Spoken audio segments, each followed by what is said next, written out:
इतिहास बनेगा जो राम और कृष्ण के भी इतिहास को पीछे ढकेल देगा। जब इतना बड़ा इतिहास बनेगा तो फिर उसमें कोई लीला भी तो होगी, तब तो इतिहास बनेगा।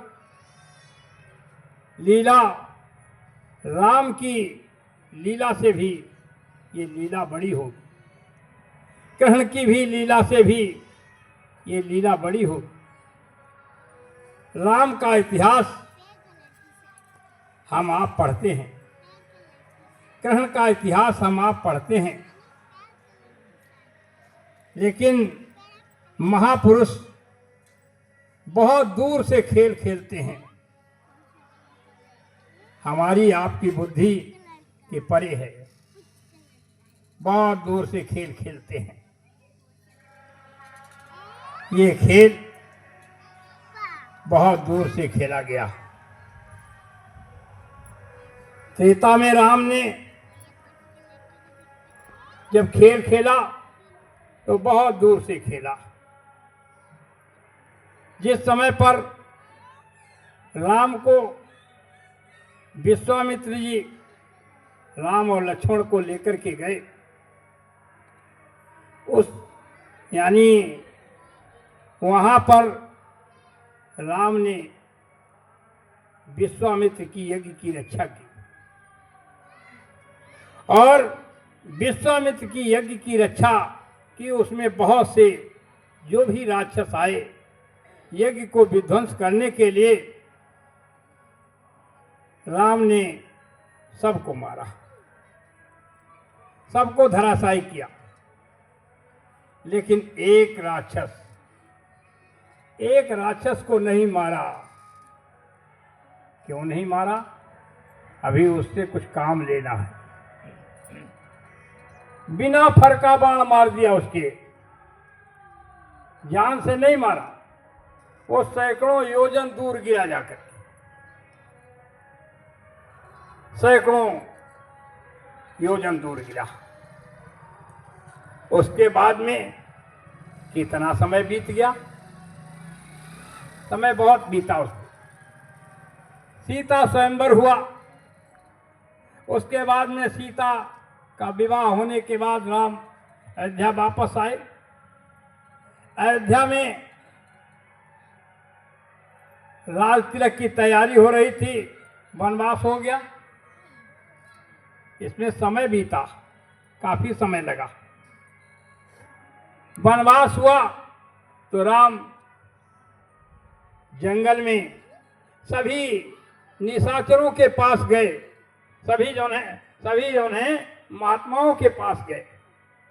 महात्माओं के पास जाकर के प्रतिज्ञा की,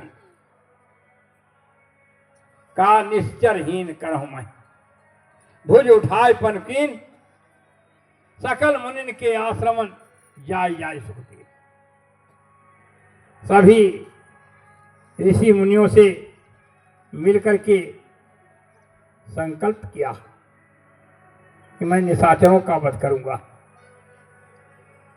उसके बाद में राम खरदूषण तीसरा का भी वध कर दिया।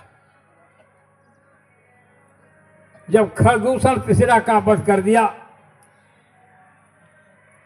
आप सोचिए, विश्वामित्र की यज्ञ से लेकर के और खरदूषण तीसरा का वध करने में कितना समय लगा होगा। अब खरदूषण का जब वध कर दिया तो राम, लक्ष्मण और सीता फटिक शिला पर बैठे हुए।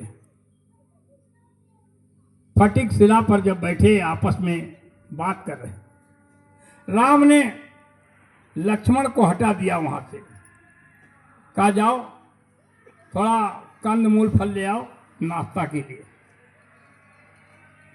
लक्ष्मण को तो वहां से हटा दिया। अब सीता और राम दो ही रह गए। अब दो पर दो बात हो रही है आपस में। राम ने कहा कि सुनहु प्रिया व्रत रुचिर सुशीला, मैं कछु करब ललित नरलीला। अब यहां से नरलीला शुरू होती है। अभी तक कुछ नहीं कहा, हम अब नरलीला करना चाहते हैं। ऐसी थे तुम मेरी बात सुनो। सीता ने कहा, हमारे लिए क्या आदेश है? आप नरलीला करेंगे तो हमारे लिए क्या आदेश है?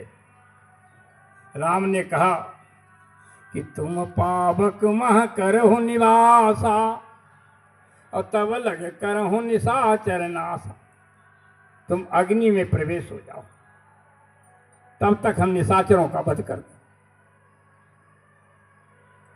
राम के कहने पर सीता तुरंत अग्नि में चली गई।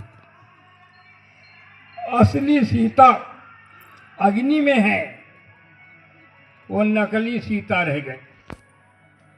निज प्रतिबिंब राखिता सीता, वो प्रतिबिंब है, वो जो है पुतला है, पुतला बोल रहा है, पुतला चल रहा है। असली सीता अग्नि में। ये हम आप इतिहास पढ़ते हैं।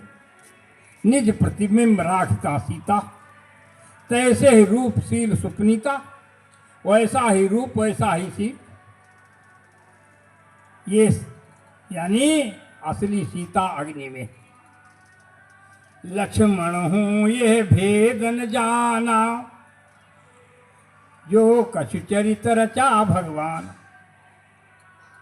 लक्ष्मण ने भी ये भेद नहीं जान पाया, ये खेल क्या हो गया, कुछ नहीं जान। पुतला बोल रहा, पुतला चल रहा। लक्ष्मण जी ने नहीं भेद जान पाए। पास में रहने वाले अंगरक्षक, ये तीन लोक के मालिक की लीला है। ये तो अनामी महाप्रभु हैं।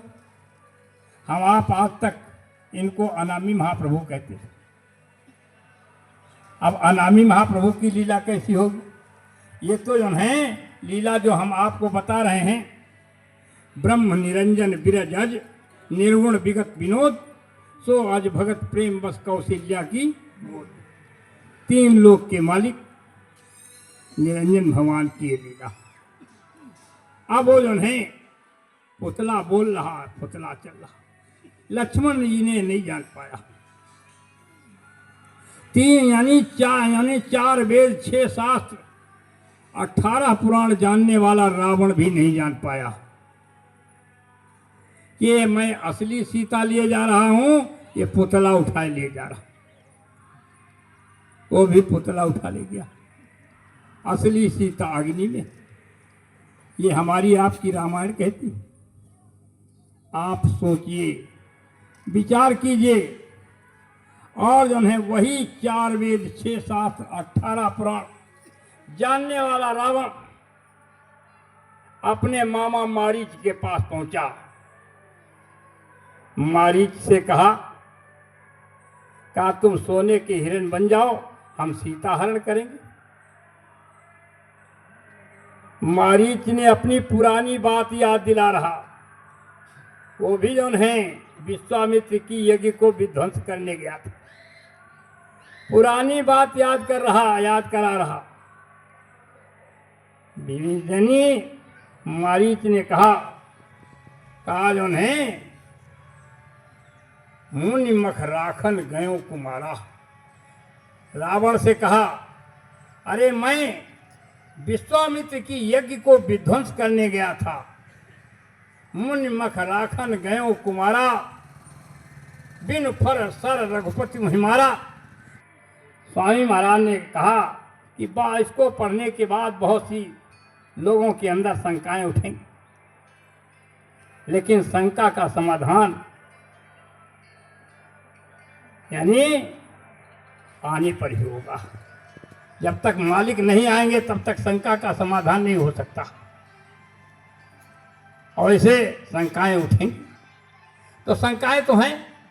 स्वामी महाराज ने तो कहा प्रेमियों शंका मत करना, शंका में देश बर्बाद, समाज बर्बाद, राष्ट्र बर्बाद। शंका में पति पत्नी में शंका हो जाए तो घर बर्बाद, भाई भाई में शंका हो जाए, परिवार बर्बाद, शंका अति दुखदाई है। ये स्वामी जी महाराज ने हम आपको पहले ही सब कुछ बता दिया। और उन्हें शंका तो होगी, वो तो जो है उसको तो उन्हें जब खेल खेला जाएगा, स्वामी महाराज ने जब साफ कहा कि बच्चे मेरे खेल को देख करके भ्रमित मत होना, ये स्वामी महाराज ने कहा। लेकिन हम आप भ्रमित हो गए। हमारी आपकी बात छोड़ो, अरे 3 लोक के मालिक की लीला में देवी देवताओं में भ्रम पैदा हो गया। चलो कोई बात नहीं, हाय हमारी सीता कहाँ गई, हमारी सीता कहाँ गई, क्योंकि लक्ष्मण को मालूम नहीं था, ये भेद पता नहीं था। लेकिन राम को तो पता है कि हमारी सीता अग्नि में है। वो क्यों रो रहे थे? हे खगमृग हे मधुकर श्रेणी, तुम देखी सीता मृग नैनी। रो रहे थे, पेड़ पेड़ पर, पत्ते पत्ते पर पूछ रहे थे। ये लीला देख करके लोगों के अंदर भ्रम पैदा हो गया। ये 3 लोक के मालिक राम नहीं है। जो अपनी पत्नी के लिए, पत्नी के वियोग में रो रहा है, वो विश्व विजयी रावण का वध कैसे करेगा? ये जो है 3 लोक के मालिक राम नहीं। ऐसी लीला उन्होंने दिखाई जिसमें अच्छे अच्छे भ्रमित हो गए। यहां तक कि जंगल में रो रहे थे पार्वती और सती, वहां जो है रास्ते से निकले, शंकर जी से पूछा आखिर ऐसा क्यों किया आपने?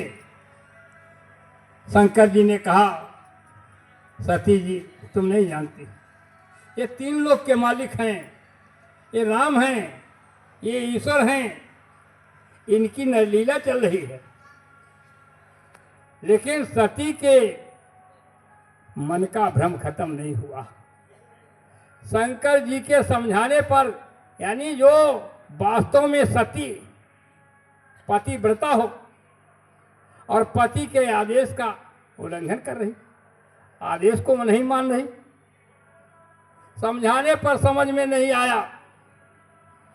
जब सती के समझ में नहीं आया तो शंकर जी ने कहा मोरे हो कहे न संशय जाहि, विधि विपरीत भलाई नहीं। विधाता बाम है, अब भलाई इसमें नहीं है। सती को समझाया, कहा जाओ अच्छा, तुम्हारी शंका का समाधान नहीं हो रहा तो जाओ अपनी परीक्षा लो जा करके जाओ। चलिए सती शिवाय पाई, आदेश पाकर के चल। कहा जो है मैं यहां बरगद की छाया में तब तक बैठा हूं, जाओ परीक्षा लो जा।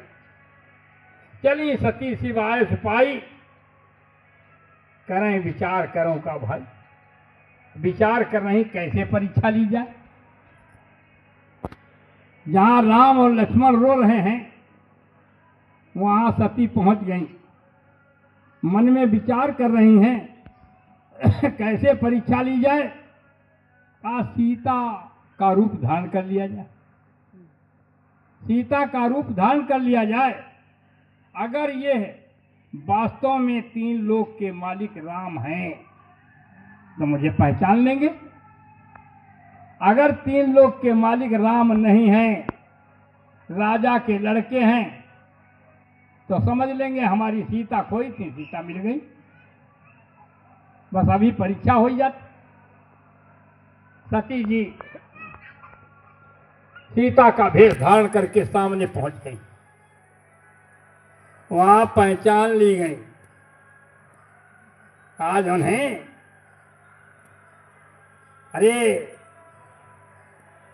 तुम अकेले कैसे घूम रहे, कहो बहोरी कहाँ भ्रस केतु, अब विपिन अकेले फिर के है तुम अकेले कैसे जंगल में घूम रहे? शंकर जी को कहाँ छोड़ आई? जब यह कह दिया गया, सती जी की समझ में आ गया कि वास्तव में हैं 3 लोक के मालिक राम, हैं राम 3 लोक के मालिक। लेकिन मैंने अपने पति का कहना नहीं माना, अब मैं अपने पति को क्या उत्तर दूंगी जाकर के? अब वहां से जो है चल दी। जैसे चली तो उन्होंने 3 लोक के मालिक जो राम थे, उन्होंने अपनी लीला दिखाई। सती देख रही हैं, आगे राम लक्ष्मण सीता जा रहे। इधर को निगाह उठाई तो देखा राम लक्ष्मण सीता जा रहे। पीछे को देखा तो देखा फिर उधर भी राम लक्ष्मण सीता जा। सती ने सोचा अभी तो इनकी सीता खोई थी, अब तो सीता भी साथ में, ये क्या मैं देख रही हूं? जब कुछ समझ में नहीं आया तो जो है सती जी आंख बंद करके बैठ गए। जब समझ में नहीं आया कुछ, आंख बंद करके बैठ गई और बहुर बिलोके नैन उघारी।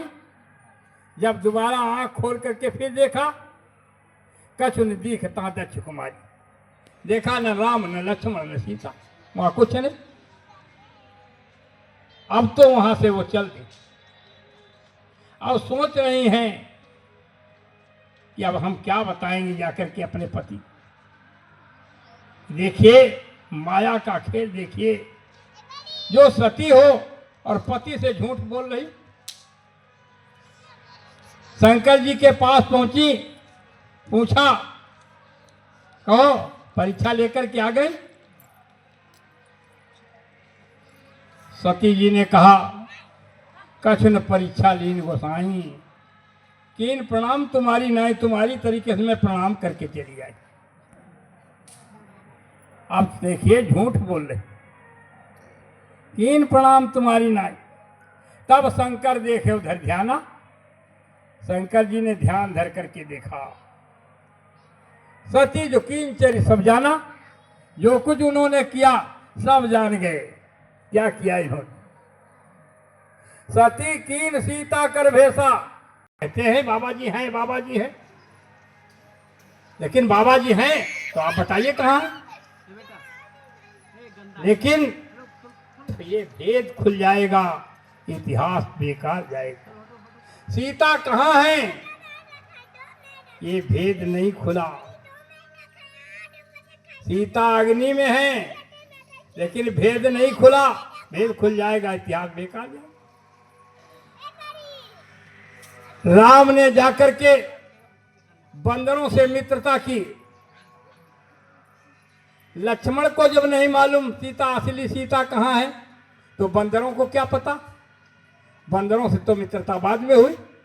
वो क्या जाने असली सीता की मैं खोज कर रहा हूं कि नकली सीता की खोज कर रहा। बस जो है जाकर के और जो है पता लगा दिया। अब वो पुतला जहां है, वो पुतला का पता लगाया। पुतला बोल रहा है, पुतला चल रहा है, असली सीता अग्नि में। सारे राक्षसों का वध हो गया।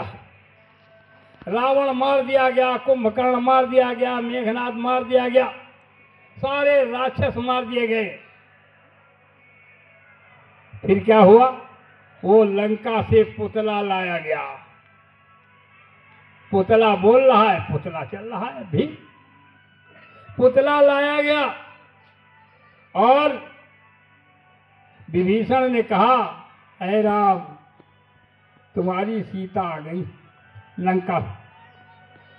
बड़ी बेसब्री से आपका इंतजार कर रही थी, आपकी सीता आ गई है, आप अपनी सीता से मिल लीजिए।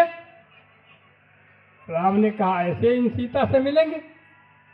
इतने दिन वहां राक्षसों के यहाँ रहे हैं, ऐसे हम इन सीता से मिलेंगे? क्या फिर क्या करोगे? कहा इनकी अग्नि परीक्षा ली जाएगी, क्योंकि राम को पता है असली सीता अग्नि में है। अग्नि तैयार की गई, उस पुतले को, जो पुतला बोल रहा था, पुतला चल रहा था, जो लंका से लाया गया, उस पुतले को उस अग्नि में घुसेड़ दिया गया, और जो असली सीता अग्नि में थी उसी पुतले के अंदर आ गई। भेद नहीं खुलने दिया। भेद खुल जाता तो इतिहास बेकार हो जाता। स्वामी जी महाराज कहाँ हैं? ये भेद खुलेगा जब तक इतिहास जो है, फिर इतिहास में जो है कलंक लग जाएगा। स्वामी महाराज ने जब कह दिया कि बच्चे एक समय आएगा मैं ऐसी जगह चला जाऊंगा तुम चाह करके भी मेरे पास नहीं आ सकोगे। जब स्वामी महाराज ने साफ कहा, उनके वचनों पर हम आप विश्वास नहीं कर रहे।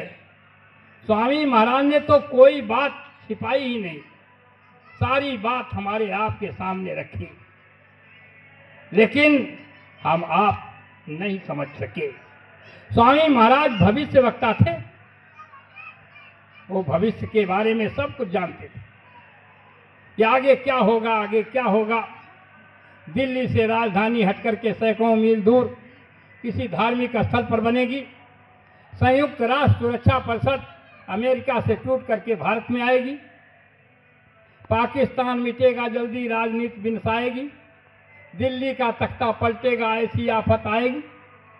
साइबेरिया के मैदान में एक अणुबम परीक्षण होगा जिससे वहाँ की पृथ्वी फट जाएगी, पृथ्वी का आकार बदल जाएगा। स्वामी महाराज ने बहुत सी भविष्यवाणियाँ की। चीन अमेरिका की बहुत बड़ी जबरदस्त टक्कर होगी। चीन अमेरिका के बहुत से स्थानों को नष्ट करेगा, फिर अमेरिका कोपेगा और चीन को बिल्कुल नष्ट कर देगा। चीन में जो बचे खुचे लोग रह जाएंगे उनकी मदद भारत करेगा। स्वामी महाराज ने कहा आज उन्हें पूर्व और पश्चिम का पाकिस्तान मिटेगा और अरब और इजराइल आपस में लड़ेगा। खून की नदी की बहेगी धारा। सुने तो जाओ संदेशा हमारा। हो रहा नहीं हो रहा? सब हो रहा कि नहीं हो रहा? स्वामी महाराज ने कोई बात नहीं छिपाई, लेकिन हम आप गुरु महाराज के वचनों को तोड़ मरोड़ करके इधर उधर घुमा फिरा करके ला रहे हैं। तो जो है इसीलिए हम आप भ्रमित हैं। और वक्ताओं ने, यानी जो संदेश वाहक थे, उन्होंने तो गुरु महाराज के वचनों को तोड़ मरोड़ करके लोगों के सामने रखना शुरू कर दिया। संगत को जो है खंड खंड कर दिया। वो जो है कोई अपनी बात सुना रहा, कोई अपनी बात सुना रहा। एक बात लेकर के उड़ गया गुरु महाराज की। जब हम आप अंधे हैं, हम आपको पता ही नहीं है कि गुरु महाराज ने कितनी मेहनत की है, क्या किया है, उसके बारे में हम आपने कभी सोचा ही नहीं, विचार नहीं किया। ये पुतले का खेल त्रेता में हुआ और द्वापर का इतिहास हम आप पढ़ते हैं। द्वापर का भी इतिहास ऐसा ही है। द्वापर में क्या हुआ? पांडवों की और कौरवों की आपस में नहीं बनती थी। कौरवों ने यानी दुर्योधन ने पांडवों, तो हम आप तो कभी जो है मालिक के लिए रो ही नहीं रहे थे। अब तो कम से कम आंसू डालो। स्वामी महाराज ने कहा था प्रेमियों, वो मालिक जो है रोने से मिलता। हंस हंस कंत न पाया, जिन पाया तिन रोए। हंस हंस करके मालिक किसी को नहीं मिला, जिन्होंने पाया रो करके पाया। मीरा रोई, पलटू रोए, रविदास रोए, और हम आपको भी उस मालिक के लिए रोना चाहिए। ये जरूर कोहराम मचेगा, हाहाकार मचेगा, त्राहिमाम मचेगा। स्वामी महाराज जिनको हम आप बराबर अनामी महाप्रभु मानते रहे, उनके वचन झूठे हो जाएंगे? नहीं। झूठे हो जाएंगे? नहीं होंगे ना। उन्होंने जो है हम आपको सब कुछ समझाया कि संत वचन पलटे नहीं, और पलट जाए ब्रह्मांड। आज ब्रह्मांड नहीं पलटा, संत वचन पलट गया। अब सोचिए, संत वचन पलट गया, ब्रह्मांड नहीं पलटा, क्या उल्टा हो गया ये? अरे गुरु महाराज ने क्या कहा था, उनके वचनों को याद करना चाहिए था। स्वामी जी महाराज ने कहा था, प्रेमियों, मैंने उस जमाने को देखा है। मेरे जमाने में 1 रुपए का शेर 60 शेर चना बिकता था। किलो नहीं चलता था, शेर चलता था। 1 रुपए का 60 शेर चना बिकता था। 12 रुपए तोला सोना बिकता था। अंग्रेजों का राज्य मैंने होश में देखा। महात्मा गांधी की कोई आवाज भारत के अंदर आजादी की नहीं लगी थी। तब मैं भारत के अंदर मौजूद था। 30 साल तक सत्याग्रह की लड़ाई महात्मा गांधी लड़े, तब भी मैं मौजूद रहा। इतने दिन आजादी के बीत गए, तब भी मैं मौजूद हूं और आगे भी मैं मौजूद रहूंगा। मुझको धोखा देने की कोशिश मत करो, मुझको धोखा देने वाले खुद ही धोखा खा जाए। जय गुरुदेव। ये स्वामी महाराज अपने मुखार बिंदु से हम आपको सुनाए। स्वामी महाराज ने कहा प्रेमियों, कलयुग में कलयुग जाएगा और कलयुग में सतयुग आएगा, लेकिन बाबा ऐसे मानने वाला नहीं, ऐसे मानने वाला नहीं है। जब सतयुग आ जाएगा, तब मैं भारत के अंदर बड़े बड़े मंच लगाऊंगा। स्वामी महाराज ने कहा, भारत के अंदर मैं बड़े बड़े मंच लगाऊंगा और भारत की जनता से मैं पूछूंगा, कहो जो मैंने कहा था सभी बातें सत्य हुई या नहीं? क्या सतयुग आ गया कि नहीं आ गया? जब भारत की जनता दोनों हाथ उठा करके कह देगी, सरकार आपने जो कुछ भी कहा था सब हो गया, तब ये बाबा मानेगा, तब तक नहीं मानेगा। तो बाबा जी ने क्या दोनों हाथ उठवा करके भारत की जनता से पूछे? नहीं पूछे, है ना? तो इसका मतलब बाबा जी झूठे थे? झूठे नहीं थे। स्वामी महाराज ने जब भूमि तक खेतिहर काश्तकार समूह बनाया,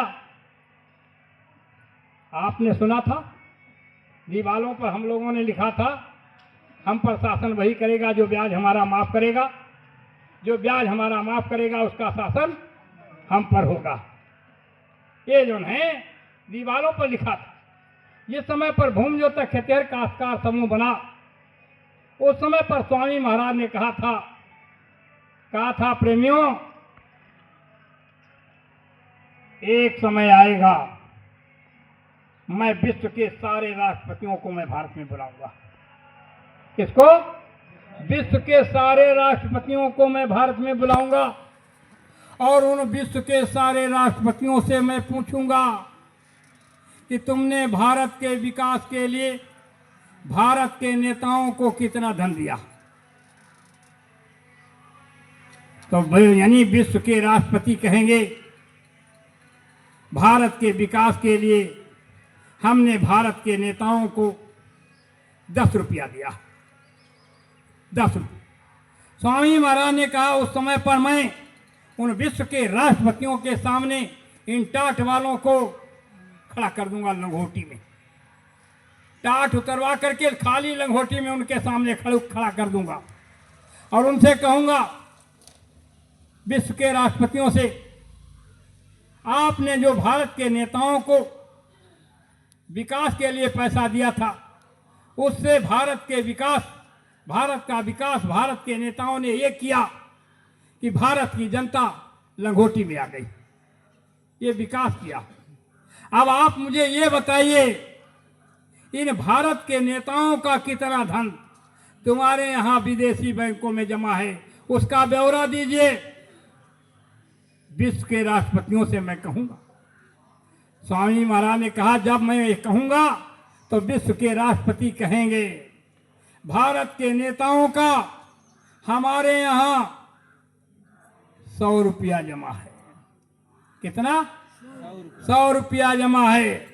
स्वामी महाराज ने कहा मैं फिर कहूंगा उनसे, 100 रुपया इन नेताओं ने तुम्हारे यहाँ अपने निजी खाते पर जमा किया है, 10 रुपया तुमने भारत के विकास के लिए दिया है, तो 10 रुपये अपने काट लीजिए, 90 वापस कर दीजिए। काश्तकारों का खेती संबंधी सारा कर्जा मैं ब्याज के मैं माफ करवा दूं तो बाबा को बाबा। अब आप सोचिए, क्या विश्व के राष्ट्रपतियों को बाबा जी ने बुलाया है अभी? नहीं बुलाया ना, तो फिर झूठे थे। फिर जब यानी जिसका गुरु झूठा हो जाएगा, जब गुरु ही झूठा निकल गया तो क्या झूठे गुरु का चेला सच्चा हो जाएगा? वो कह दे कि नहीं नहीं अब हम काम कर देंगे। स्वामी महाराज ने कहा मेरे काम को कोई कर नहीं सकता और मुझे अपने काम से कोई रोक नहीं सकता। स्वामी महाराज के अकाट्य वचन है। स्वामी महाराज ने जिस समय पर ये टाट पहनाया, ये टाट 1 करोड़ लोगों को पहनाया और दिल्ली ले गए। दिल्ली में हल्फी पहनाई गई थी। हल्फी एक लंबा कुर्ता था, यहां से और यहां तक, नीचे लंगोटी, इतना मोटा रस्सा कमर में बंधा। उस कुर्ते का नाम हल्फी था। हल्फी जानते हैं? नहीं जानते। आप कचहरी में जाओ, वहां हलफनामा लगाया जाता है? नहीं लगाया जाता। हल्फनामा तो ये इसका बोरे का नाम, इस जो टाट यानी कुर्ता पहनाया गया था उसका नाम था हल्फी। इसके ऊपर कुछ संकल्प लिए गए थे, ऐसे नहीं पहना गया था। एक टाट पहनाया गया, संकल्प के साथ पहनाया गया। इसके हम लोग भी गांव गांव में जाते थे, सुनाते थे। दोस्तों क्या बताएं तुम्हें, हम भेष क्या ये बनाए हुए हैं, टाट को इसलिए हम है पहने, इसमें संकल्प लाए हुए हैं। एक त्रेता विसीता हनी थी, आज घर घर में रावण हुए हैं। रावणों का है करना सफाया, हम अहद करके आए हुए हैं। दोस्तों क्या बताएं तुम्हें, हम भेष क्या ये बनाए हुए। ये संकल्प के साथ टाट पहनाया गया था और 1 करोड़ लोगों को दिल्ली ले गए स्वामी महाराज। रोशनारा बाग, अजमल खां पार्क, रामलीला मैदान, कई जगहों में इन टाट वालों को ठहराया। एक जगह ठहरने की जगह नहीं दिल्ली में 1 करोड़ लोगों। फिर उसके बाद में स्वामी महाराज हल्फी पहना करके इंडिया गेट पर ले गए। इंडिया गेट पर और घड़ी जिनके हाथ में बंधी थी वो पैर में बंधा दी थी। हाथ में कोई नहीं बांधेगा, पैर में बांध करके चलेंगे। इंडिया गेट पर हम लोग गए तो स्वामी महाराज ने इंडिया गेट पर कहा प्रेमियों, ये देश त्यागियों का है, तपस्वियों का है, संत और महात्माओं का देश है, फकीरों का देश है, ये सूर और सतियों का देश है। ये देश हिजड़ों का नहीं है। जिस समय पर ये देश आज़ाद हुआ था उस समय पर सुभाष चंद्र बोस, चंद्रशेखर आज़ाद, आज़ाद भगत सिंह, सरदार वल्लभ भाई पटेल, अशफाक उल्लाह खां, इन लोगों ने जो देश के लिए कुर्बानियां दी थी वो सराहनीय थी। जिस समय पर आज़ाद भगत सिंह को फांसी के तख्ते पर लटकाया गया, उस समय पर आज़ाद भगत सिंह से बात पूछी गई, क्या तुम किसी को देखना चाहते हो? आज़ाद भगत सिंह ने कहा हाँ, आखिर समय में हम अपनी माँ को देखना चाहते। माँ जब उनके सामने लाई गई, माँ ने देखा मेरा बेटा सूली पर खड़ा है। आज़ाद भगत सिंह ने अपनी माँ की तरफ देखा और कहा माँ, तो माँ की आंखों में आंसू आ गए। माँ की आंखों में आंसू आ गए। आजाद भगत सिंह ने कहा, रे माँ तुम रोती क्यों हो, क्यों रोती हो? माँ ने जवाब दिया, बेटा मैं इसलिए नहीं रो रही हूं कि तुम फांसी के तख्ते पर खड़े, मैं इसलिए रो रही हूं मेरी गोदी में केवल एक ही लाल था जिसको मैं आज भारत माँ की गोदी में अर्पित कर, अगर कहीं दूसरा लाल मेरी गोदी में होता वो भी मैं आज भारत माँ की गोदी में अर्पित करने के लिए तैयार हो जाता। ऐसी ऐसी वीर माताओं ने इस आजादी के लिए सदा सदा के लिए अपने गोदी के लालों को लुटा दिया। जो लोग फांसी के तख्ते पर हमेशा के लिए इस आजादी के लिए झूल गए, उन लोगों के अंदर ये तमन्ना नहीं थी कि जिस समय पर हम अपना देश आजाद करा लेंगे उस समय पर हम अपने देश की माँ बहन बेटियों की इज्जत को चौराहों पर लूटेंगे। उन लोगों के अंदर ये तमन्ना नहीं थी कि जिस समय पर हम अपना देश आजाद करा लेंगे उस समय पर हम अपने देश की गरीब किसान की खून पसीने की कमाई का पैसा चूस करके विदेशी बैंकों में डॉलर रुपया इकट्ठा करेंगे। लेकिन भारत के गद्दार नेताओं ने भारत को चूस करके विदेशी बैंकों में भर दिया। ये सारा का सारा भेद खुलेगा। इंडिया गेट पर स्वामी महाराज ने यानी बोरा पहनाते समय कहा, ये सारा का सारा भेद खुलेगा। मत सताओ इन गरीबों को, ये रो देगा, सुनेगा इसका मालिक तो तुम्हें जड़ों से खो देगा। रहमन हाय गरीब की सांस सरगल हो जाए। स्वामी महाराज ने कहा बोरा पहनाते समय, कहा प्रेमियों आगे समय आ रहा है, आगे वक्त आ रहा है जब राष्ट्रभक्ति का नंबर आएगा, उस समय पर विश्व के अंदर मैं पहला आदमी निकलूंगा। ये स्वामी महाराज ने कहा। अब आप बताइए, स्वामी महाराज को तो लोगों ने विदा कर दिया, चले गए, लेकिन वो राष्ट्रभक्ति का पहला नंबर कौन लेगा? इतने बाबा इतने महात्मा घूम रहे हैं, वो राष्ट्रभक्ति का पहला नंबर कौन लेगा? ये तो कम से कम कोई बताना चाहे किसी को। तो जो है समय आ रहा है, इंतजार कीजिए। अब हम आप इंतजार नहीं कर रहे। अरे जो है तोड़ मरोड़ करके मान लिया हमने, अगर जैसे मान लिया स्वामी महाराज ने कोई बात कही थी तो जिस समय पर कही थी उस समय पर अगर हमको अर्थ मालूम था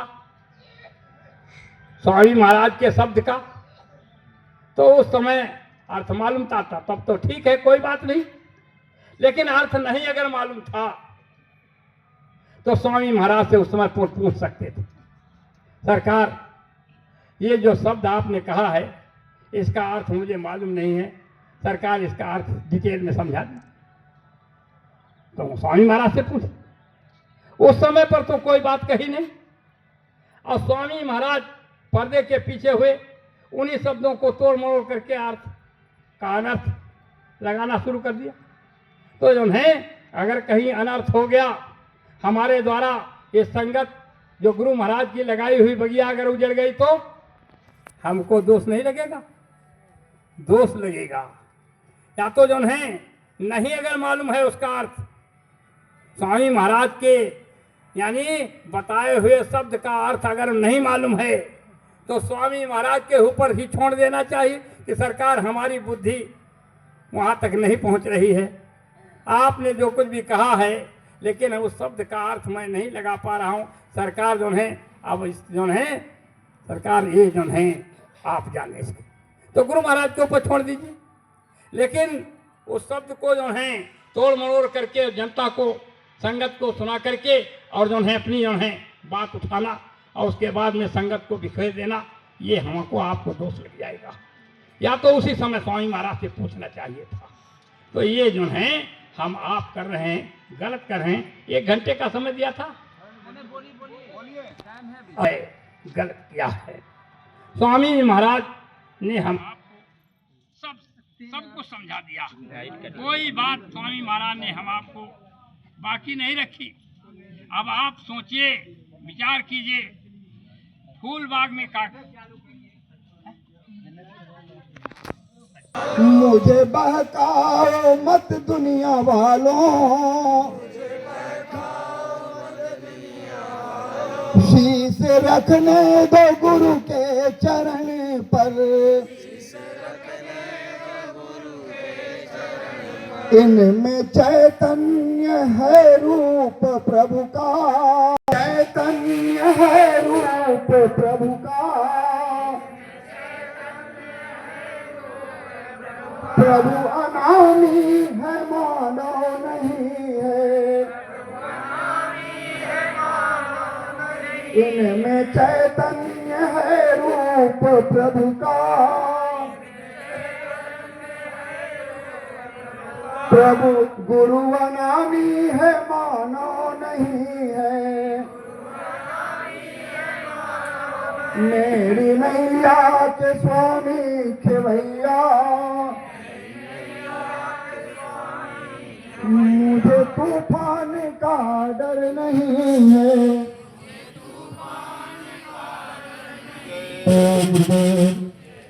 आप सुनिएगा, स्वामी महाराज ने फूलबाग में एक कार्यक्रम किया है जिसका जिक्र कल चल रहा था।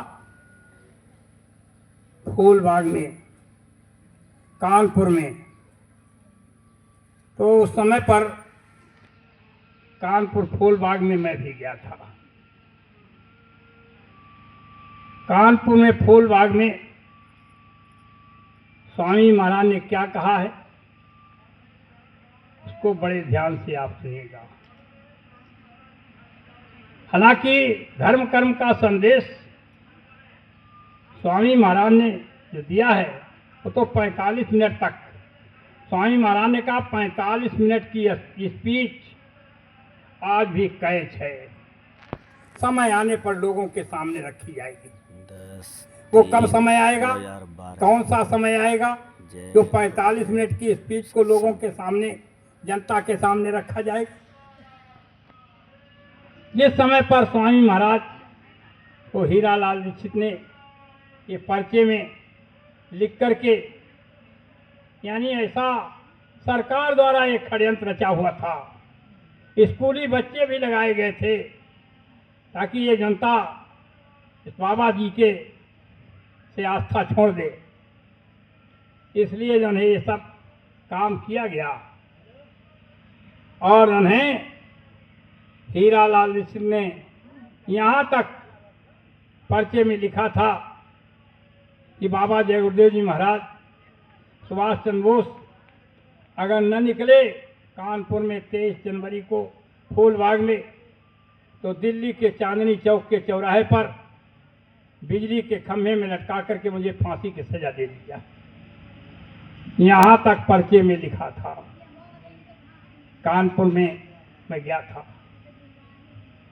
और वहाँ स्वामी महाराज ने क्या स्पीच दी, पहले क्या वहाँ मीटिंग हुई, क्या हम लोगों ने क्या मतलब जो है किस तरीके से बिल्ला टोपी सब जो है यानी अपने झोले में रख लिया गया, रखा दिया गया और यहाँ जो है षड्यंत्र हो जाएगा, सब जो है पहले से मालूम था। स्वामी महाराज जब मंच पर पहुँचे तो स्वामी महाराज ने यही शब्द कहे, कहा प्रेमियों, इतने बड़े जन समुदाय को देख करके मुझे यह आभास होता है कि भारत की जनता आपको चाहती है। राम या कृष्ण जैसे महापुरुष की याद कर रही है, महात्मा गांधी या सुभाष चंद्र बोस जैसे महापुरुष की याद कर रही है। स्वामी महाराज ने कहा प्रेमियों, सुभाष चंद्र बोस तो मैं नहीं हूं, लेकिन सुभाष बनाने की मशीन जरूर हूं, सुभाष बनाने की मशीन जरूर हूं। एक सुभाष की तुम क्या बात कर, मैं सैकड़ों सुभाष भारत के अंदर तैयार कर रहा हूं जो भारत के ऊपर अपनी जान की बाजी लगा देंगे। ये स्वामी महाराज के वचन हैं। स्वामी महाराज ने कहा प्रेमियों, 10 साल का बच्चा तुम्हारा घर से चला जाए और 20 साल बाद वापस लौटे, क्या तुम अपने बच्चे को पहचान लोगे? 10 साल का जब गया तो उसके रेख नहीं उठी थी, दाढ़ी बाल नहीं। अब 20 साल वापस आया, 20 साल बाद तो 30 साल का हो गया। क्या तुम अपने बच्चे को पहचान लोगे? स्वामी महाराज ने कहा प्रेमियों, ये धर्म भूमि है, ये कर्म भूमि है। यहाँ कर्म करके दिखाओगे तो जनता मानेगी। त्रेता के आज राम आ जाएं, फूलबाग में स्वामी महाराज ने कहा, त्रेता के राम अगर आज आ जाएं धनुष बाण लेकर के और कहें हम ही राम हैं, हमने ही जो है रावण का वध किया था, क्या तुम मान लोगे? नहीं मानोगे ना। द्वापर के कृष्ण आज आ जाएं चक्र सुदर्शन लेकर के और कहें हम ही उन्हें कृष्ण हैं, हमने ही महाभारत कराया था, क्या ये जनता मान लेगी? कर्म करके दिखाओगे तो जनता मानेगी।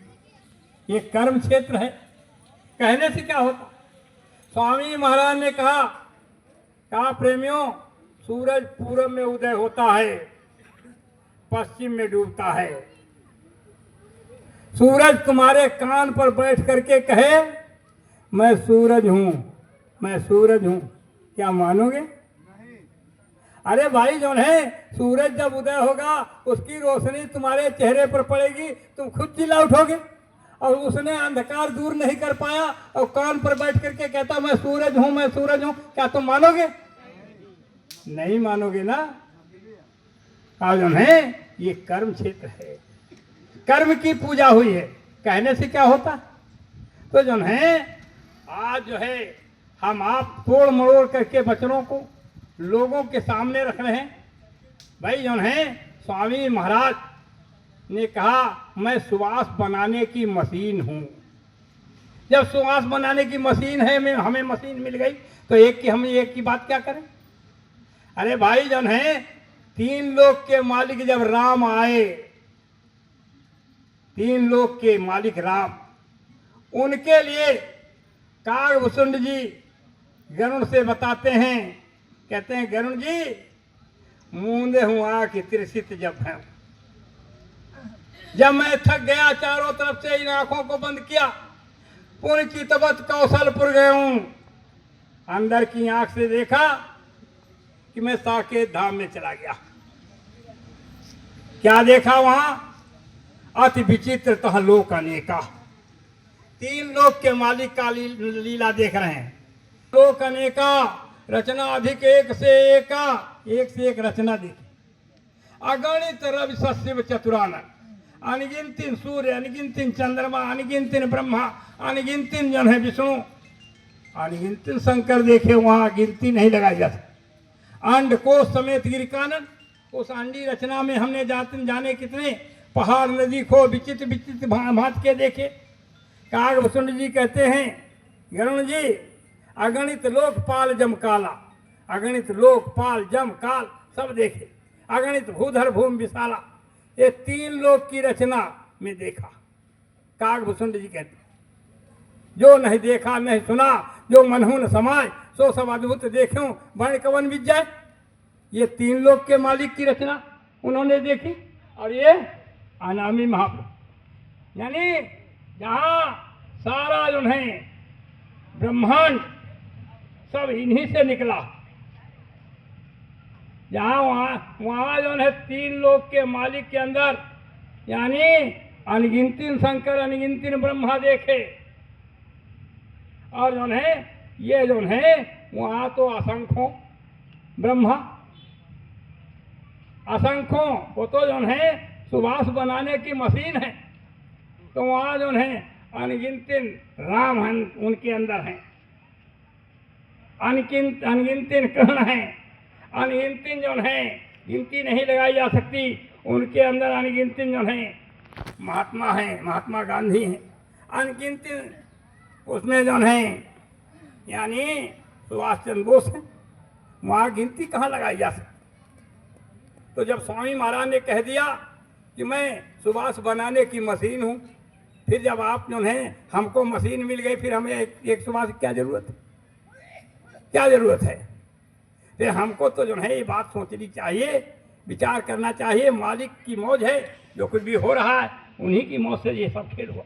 जब उन्होंने कहा आगे बच्चे छटनी होगी, कटनी होगी, फिर चटनी होगी, फिर उसके बाद जो शेष बचेंगे उनको भी आग और पानी में कूदा करके परीक्षा दी जाएगी। उसके बाद जो शेष बचेंगे उनको कुछ काम दिया जाएगा। जब वो बच्चे न्याय के तख्त पर खड़े होंगे तो जैसे कृष्ण न्याय के तख्त पर खड़े होकर के अपने मामा कंस को नहीं माफ किया, उसी तरीके से बच्चे न्याय के तख्त पर खड़े होकर के अपने बाप को भी माफ नहीं करेंगे, तब सतयुग आएगा। ऐसे सतयुग आ जाएगा। अब वो जो है उस समय का इंतजार तो कीजिए, उस समय का इंतजार करना हम आपको है। समय का इंतजार करो, समय आ रहा है।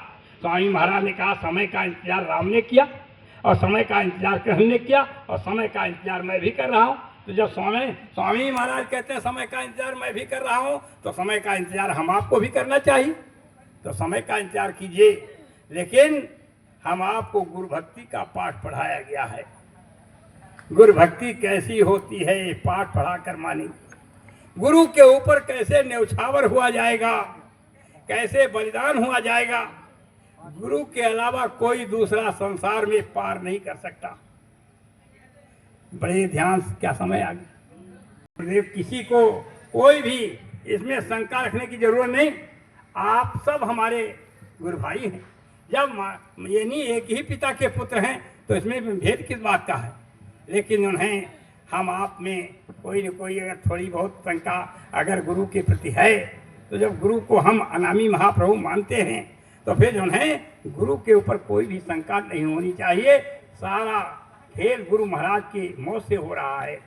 तो हम अपनी बात को यहीं पर विराम दे रहे हैं।